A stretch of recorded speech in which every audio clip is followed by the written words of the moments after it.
Classroom management tips for high school. Number one, have a seating chart. If you're struggling in your classroom, have the seats in rows instead of in groups or in pairs. As we go into Common Core, we want the students grouped more and paired more for the activities that we're going to be doing inside our lesson, but it can be very difficult to manage students who are sitting in pods like that. It is much easier to manage students when they're sitting in rows. That doesn't mean you never have them pair up or you never have them move into groups, but just have them move back out into rows for when you're doing direct instruction or when you're trying to give them information so that it's easier for you to manage what's happening there. Have a seating chart so that you can keep the students who can't sit next to each other away from each other. A lot of times when we're teaching high school, we want to approach our students like they are college students, but they are not college students. They still need a seating chart. They still need a bathroom policy. If you're letting the students go to the bathroom whenever they want because you're kind of trying to mimic them, taking care of their own needs and treating them like college students, I guarantee you, will take advantage of that and they'll be missing instruction every single day.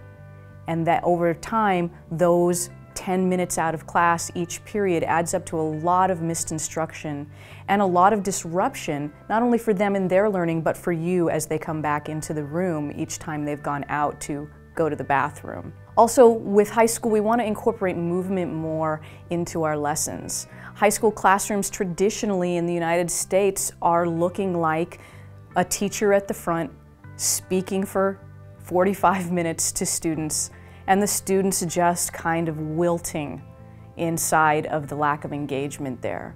So the more we can bring movement in and the more we can have them talking to each other, the better for their learning and the better for us, because then we don't have to be talking for 45 minutes straight. So every 10 minutes, break up your instruction. Even if you're in the middle of explaining something to them, just stop there, have them turn, stand up, talk to the person next to them. Incorporating that movement will help keep them on task and will help you stay relaxed with your high school students. Last, try to incorporate some humor into your teaching. Remember when we first started teaching and we all thought teaching was gonna be fun? Well, it is supposed to be fun. It's supposed to be fun for us and it's supposed to be fun for them, and we forget that inside of all of the pressure of moving through our pacing guide or getting through the standards and the different things that the administration are asking us, or the district or the state is asking us to do. So try to incorporate fun. And if you're not sure how to do that, tell a joke to your class. Even if it flops, the kids will think it's hysterical that you tried. And if they don't laugh and they don't think it's funny that you tried, then ask them to. Come on, kids, I'm trying really hard here to be funny. Can I at least get a fake laugh? Because then they'll give you a fake laugh. Right? And a fake laugh is better than no laugh at all, because in the brain it's the same thing. The brain can't tell the difference, physiologically speaking, between real laughter and fake laughter. So it's all good for learning, whether it's real or it's fake. It's good for circulation. It pushes oxygen and glucose into the brain, which is great for learning and for attention, and it releases endorphins, which is a mood enhancer, which is great for learning. If you're not comfortable doing that, that's okay too. Let the kids tell you jokes. Students, today, before we transition from our warm-up activity into the lesson, we're going to have 1 minute of joke time. If you've got a joke you want to tell the class, you're going to get to, but make sure it's an appropriate joke.